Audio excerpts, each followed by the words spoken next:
어제 새벽 본문에서 예수님께서는 바리새인들에게 외식을 경고하십니다. 그리고 그들에게 화선포를 하십니다. 그리고 오늘 본문에서 예수님께서는 제자들을 향하여 바리새인들의 외식을 주의하라고 말씀을 하십니다. 이 외식이라는 말은 풀어서 설명하면 위선적인 행위를 행하는 것입니다. 위선적으로 행동하는 거죠. 겉과 속이 다른 겁니다. 사전을 찾아보니까 겉만 보기 좋게 꾸미는 행위라고 정의하더라고요. 속은 그렇지 않은데 겉으로는 보기 좋게 이렇게 꾸며내는 겁니다. 사람들이 그렇게 외식을 하는 이유는 내 앞에 있는 사람을 의식하기 때문입니다. 내 눈앞에서 지금 나를 보고 있는 사람을 의식하기 때문에 그 사람에게 잘 보이기 위해서 내 속은 그렇지 않은데 겉을 그럴듯하게 꾸미는 겁니다. 누군가가 보고 있지 않으면 사실 외식할 필요도 없습니다. 근데 내 앞에 있는 그 사람이 의식이 되니까 그렇게 꾸며내는 거죠. 그런 관점에서 보면 오늘 본문에서 예수님은 제자들을 향하여 이런 질문을 던지시는 겁니다. 우리가 누구를 의식하며 살아야 할 것인가? 누구를 의식하며 살아야 하는가? 내 눈앞에 있는 사람들을 의식하며 살 것인가?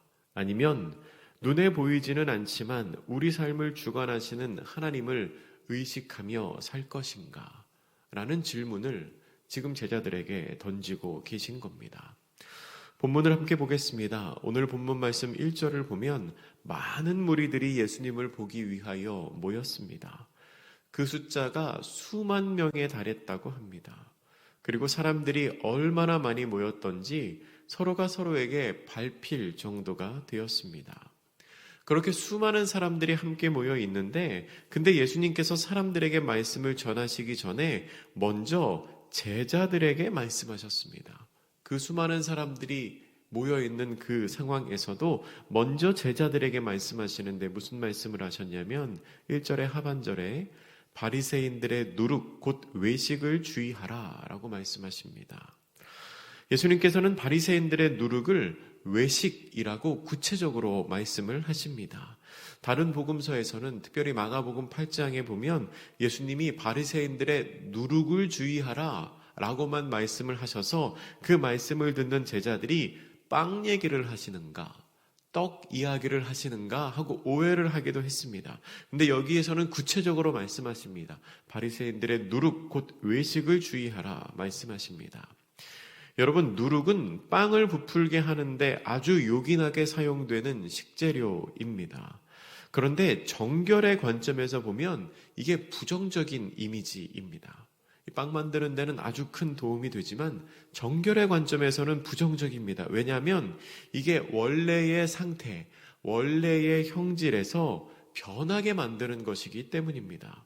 상태를 변하게 만드는, 그러니까 원래 있었던 반죽에서 부풀게 만드는, 처음의 것에서 달라지게 만드는 것이기 때문에 정결의 관점에서 보면은 이게 좋지가 않은 것입니다.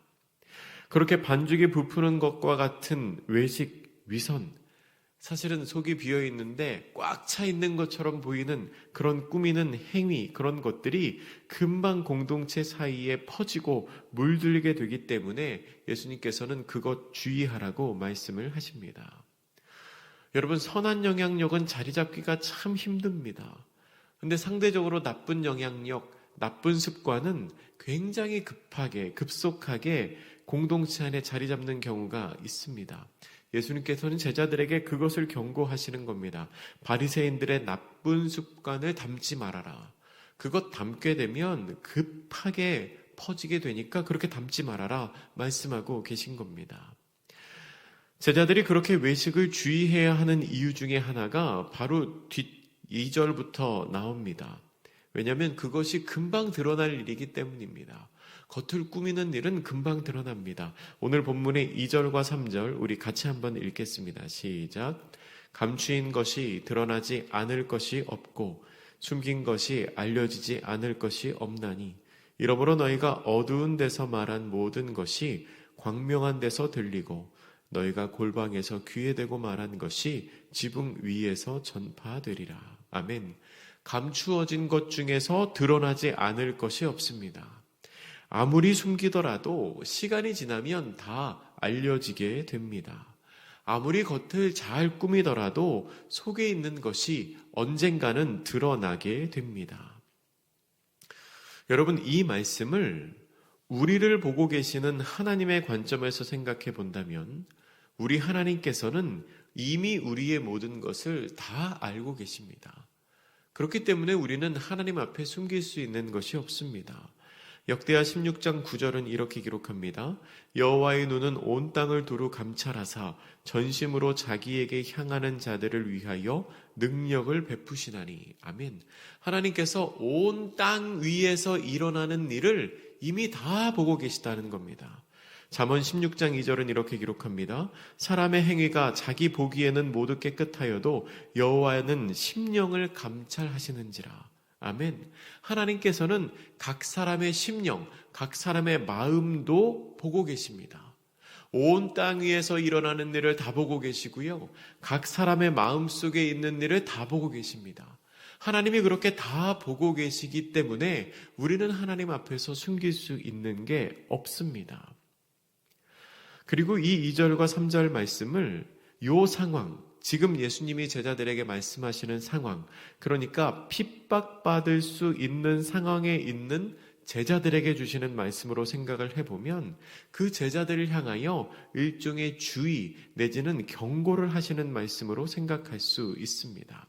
그러니까 예수님 이렇게 말씀하시는 겁니다. 상황이 아무리 어려워도 말로써 위선을 행하지 말라는 겁니다.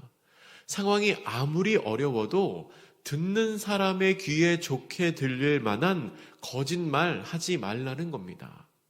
왜냐하면 거짓으로 말하면 그것 다 드러나기 때문입니다. 위선으로 말하면, 꾸며서 말하면 언젠간 결국 그 말이 다 드러나게 될 것이기 때문에 그렇게 말하지 말라는 거죠. 그 이야기는 예수님이 8절 이하에서도 하십니다. 나를 시인해야 된다. 그러면 내가 너희 시인할 것이다. 나를 부인하지 말아라. 라고 얘기하십니다. 그러면 우리를 핍박하는 사람들에게는 뭐라고 말해야 됩니까? 당장 눈앞에 어려움이 다가올 것이 내 눈에 보이는데 거짓말을 해서라도 상황을 모면해야 하는 것 아닙니까? 라고 의문을 갖는 제자들에게 예수님이 오늘 본문의 마지막에서 이렇게 말씀하시죠. 걱정하지 마라. 성령님이 대답할 말을 주실 것이다. 그렇게 말씀하십니다. 그 이야기는 나중에 또 다시 하고요. 세 번째 관점, 이 본문 2절과 3절의 말씀을 복음을 전해야 하는 제자들을 위한 말씀으로도 우리는 생각할 수 있습니다. 제자들이 이렇게 생각할 수 있습니다. 내가 진리를 전하는데 과연 이 진리가 열매를 맺을 수 있을 것인가? 내가 복음을 전하는데 과연 이 복음이 사람들이 듣기는 들을 것인가? 하는 고민, 그런 갈등 있을 수 있습니다. 그런 제자들에게 예수님 이렇게 말씀하시는 겁니다. 3절에서 어두운 데서 말한 것이 광명한 곳에서 들릴 것이다. 골방에서 말한 것이 지붕 위에서 전파될 것이다. 이게 무슨 말입니까? 지금은 조심스러울지 몰라도, 지금은 아무도 듣지 않는 것 같아도, 지금은 숨어서 이야기하는 것 같아도 그것이 곧 지붕 위에서 모든 사람들이 들을 수 있도록 선포되는 진리의 말씀으로 사람들에게 들려지게 될 거라는 겁니다. 골방에서 전하는 복음일지라도 그 복음이 큰 열매를 맺게 될 거라는 겁니다. 다양한 관점으로 예수님의 이 말씀 해석할 수 있습니다. 그런데 그 안의 중심 원리는 한 가지입니다. 뭐냐면 좋은 것도 나쁜 것도 언젠가는 그 속에 있는 것이 드러나게 된다는 겁니다. 여러분, 그렇기 때문에 우리는 위선적인 행위, 외식을 하지 말아야 합니다. 내 눈앞에 있는 그 사람에게 잘 보이기 위하여 너무 노력할 필요가 없습니다. 왜 그렇습니까? 그 중심이 중요하기 때문입니다. 그리고 그 이유가 본문 4절 말씀 이하에 나옵니다. 본문 4절은 이렇게 시작합니다. 내가 내 친구 너희에게 말하노니. 예수님이 지금 제자들을 향하여 친구라고 부르십니다. 내 친구 너희에게 말하노니. 예수님이 제자들에게 친구라고 부르시는 것은 공간복음에서 이 말씀이 유일합니다. 그렇게 다정하게 친구라고 제자들을 부르신 예수님은 근데 그 뒤에는 조금 무서운 얘기를 하십니다. 아마 무서운 얘기 하시려고 일부러 다정하게 부르신 것 같기도 합니다. 친구라고 제자들을 부르신 후에 예수님 뭐라고 말씀하실까요? 오늘 본문의 4절과 5절, 누가복음 12장 4절과 5절 말씀 우리 같이 한번 읽겠습니다. 시작. 내가 내 친구 너희에게 말하노니 몸을 죽이고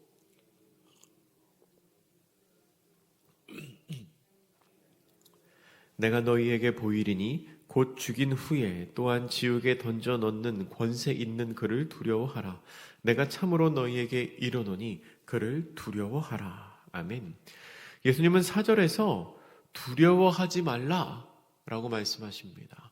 그리고 5절에서는 두려워하라라고 말씀하시지요. 두려워하지 말아야 될 대상은 몸을 죽일 수 있는 사람들입니다. 제자들을 박해하고 제자들을 핍박하는 사람들이죠. 복음을 핍박하는 사람들입니다. 근데 그 사람들을 두려워하지 말라는 겁니다. 상식적으로 그 사람들 두려워해야 할 것 같습니다. 얼마나 두렵습니까? 우리를 핍박하고 박해하고 죽일 수도 있는 사람들인데요. 근데 그 사람들 두려워할 존재가 아닙니다. 왜냐하면 몸을 죽인 후에는 더 이상 뭘 못하기 때문입니다. 죽일 수는 있지만 그게 끝입니다. 이 표현이 너무 무서워서 죄송합니다. 근데 예수님이 그렇게 말씀하셨습니다. 죽일 수는 있는데 그게 끝이다. 진짜 두려워해야 할 대상이 누구냐? 하나님이시라는 겁니다. 왜 그렇습니까? 하나님께서는 우리를 죽이실 수도 있고 또한 우리의 영혼을 지옥에 던지실 수도 있기 때문입니다. 다시 설명하면 이 본문은 우리에게 하나님을 두려워해야 하는 이유를 말해줍니다. 하나님께서는 우리의 생명뿐만 아니라 우리의 영혼도 주관하시는 분이기 때문입니다. 근데 그렇기 때문에 우리는 세상을 두려워하지 않을 수 있습니다. 세상이 제자들을 핍박하고 세상이 제자들의 생명은 빼앗을 수 있어도 그 제자들의 영혼은 어찌할 수 없기 때문에 우리는 그들을 두려워하지 않아도 됩니다. 여러분, 우리가 하나님을 두려워하면 세상을 두려워하지 않을 수 있습니다. 반면에 세상을 두려워하면서 세상의 비위에 맞추기 위하여 그들 앞에서 외식을 한다면 하나님께서는 우리에게 더 두려운, 더 무서운 존재, 그런 존재가 되시고 우리에게 심판을 허락하실 것입니다. 그렇게 하나님은 우리를 지옥에 던져 넣을 권세가 있으신 아주 무서우신 분이시지만, 그런데 여러분, 또한 그 하나님은 우리를 사랑하시고 우리를 향한 긍휼이 한이 없으신 분이십니다. 그 하나님이 어떤 하나님이십니까? 예수님 이렇게 설명하십니다. 6절과 7절 같이 읽습니다. 시작. 참새 5마리가 2 아사리온에 팔리는 것이 아니냐. 그러나 하나님 앞에는 그 하나도 잊어버리시는 바 되지 아니하는도다. 너희에게는 심지어 머리털까지도 다 세신 바 되었나니 두려워하지 말라. 너희는 많은 참새보다 더 귀하니라. 아멘. 이 아사리온이라는 것은 데나리온이라는 화폐 단위의 16분의 1에 해당하는 금액입니다. 그러니까 아주 작은 화폐 단위입니다. 참새는 싼 값으로 구할 수 있는 식재료입니다. 가난한 사람들의 식량입니다. 그러니까 이 6절의 표현은 어떤 말이냐면 아주 사소한 것을 말하는 겁니다. 우리식으로 말하면 그런 거죠. 콩나물 한 봉지가 500원에 팔리지 않느냐. 그런데 하나님이 그것까지도 주관하신다. 하나님이 그 사소한 것 한 가지도 다 알고 다 기억하고 계신다라는 표현입니다. 그렇게 사소한 것도 다 알고 다 기억하시고 다 주관하시는 하나님이 우리의 머리털까지도 세십니다. 자기의 머리털이 몇 개인지 아시는 분 있으신가요? 없으실 겁니다. 무슨 말이냐면 내가 모르는 나 자신까지도 하나님 이미 알고 계시다는 겁니다. 나보다 나를 더 잘 알고 계신 하나님입니다. 아주 사소한 것 한 가지까지도 다 알고 계신 하나님입니다. 그 하나님께서 우리를 사랑하고 우리를 기억하신다는 겁니다. 여러분, 하나님이 우리를 그렇게 사랑하시기 때문에 우리는 두려워하지 않을 수 있습니다. 우리를 사랑하시는 그 하나님을 우리가 두려워할 때 우리는 세상을 두려워하지 않게 됩니다.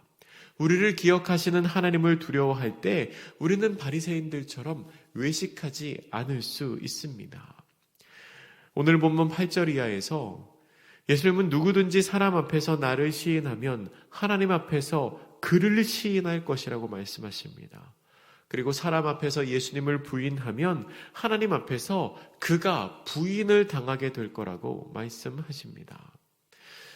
여러분, 우리가 사람 앞에 예수님을 부인할 때 듣는 사람이 아무도 없으면 그것을 모를 거라고 생각할 수 있습니다. 아무도 듣는 사람 없이 내가 한 사람 앞에서만 그 얘기하면 그 사람만 알지 다른 사람은 모를 거라고 생각할 수 있습니다. 하지만 그렇지 않습니다. 내가 골방에서 귓속말로 한 것이 지붕 위에서 전파됩니다. 내가 골방에서 귓속말로 한 그 얘기가 하나님의 심판대 앞에서 나에게 다시 들려지게 될 것입니다. 그렇기 때문에 우리는 어떤 상황에서든 예수님을 나의 구원자로 고백해야 합니다. 10절은 이렇게 기록합니다. 누구든지 말로 인자를 거역하면 사하심을 받으려니와 성령을 모독하는 자는 사하심을 받지 못하리라. 예수님의 이야기를 듣고 제자들이 많은 마음의 부담을 가졌을지 모르겠습니다. 그 제자들을 향하여 예수님이 이렇게 말씀하십니다. 해석하기 어려운 말씀이지만 쉽게 설명드리면 그런 겁니다. 말로 예수님을 거역하는 것은 용서받을 길이 있다는 겁니다.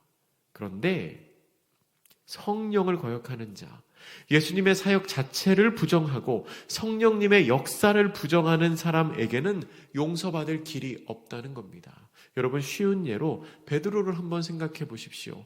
베드로가 예수님 3번이나 부인했습니다. 그렇죠? 나 저 사람 모른다.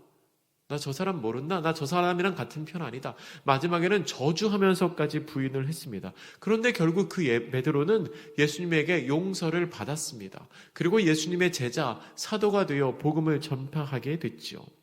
베드로는 말로 예수님을 부인하기는 했지만 그 예수님의 사역과 그 예수님의 능력 자체까지 부정한 것은 아니었습니다. 그런데 말로써 예수님을 부인하며 그 성령의 역사를 부정하며 예수님의 사역 자체를 거부하는 사람은 구원받을 길이 없다는 겁니다. 이제 마지막 말씀입니다. 여러분, 그러면 외식하지 않으면, 거짓말로 대답하지 않으면, 꾸며서 대답하지 않으면 적대적인 질문으로 우리를 핍박하는 사람에게 어떻게 우리가 대답할 수 있을까요?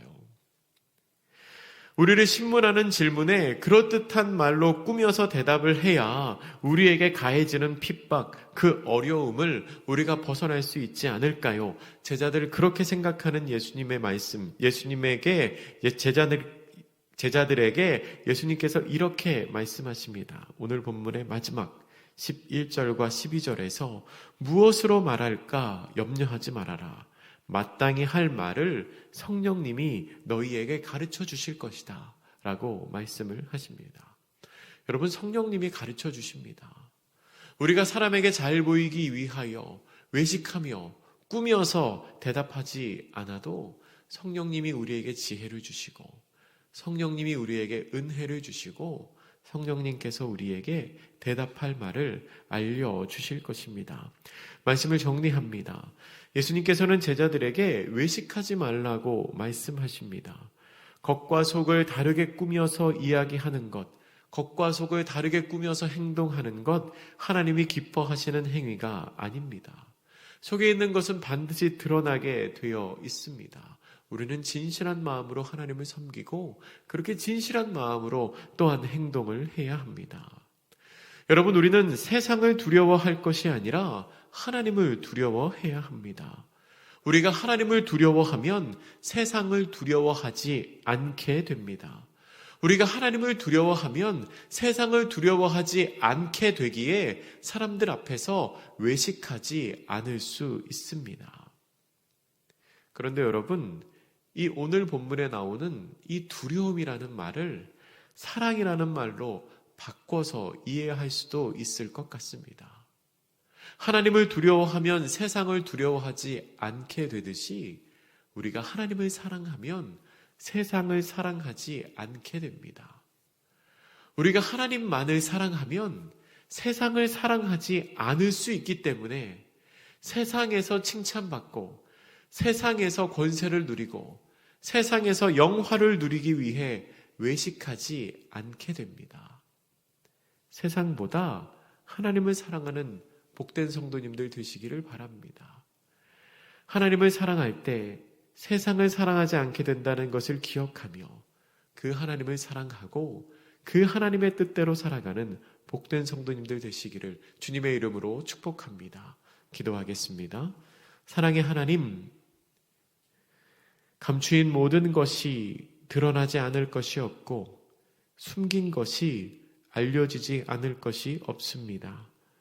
우리가 어떤 말을 하고 어떤 행동을 하듯이 하나님의 심판대 앞에 섰을 때는 그것이 지붕 위에서 전파되는 것처럼 명명백백히 드러나게 될 것을 우리가 믿음으로 고백합니다. 그때에 부끄러움 당하지 않기 위하여 우리가 외식하는 자 되지 않게 하옵소서. 하나님을 두려워함으로 말미암아 세상을 두려워하지 않는 사람들 되게 하옵소서. 하나님을 사랑함으로 말미암아 세상을 사랑하지 않는 사람들 되게 하여 주시옵소서.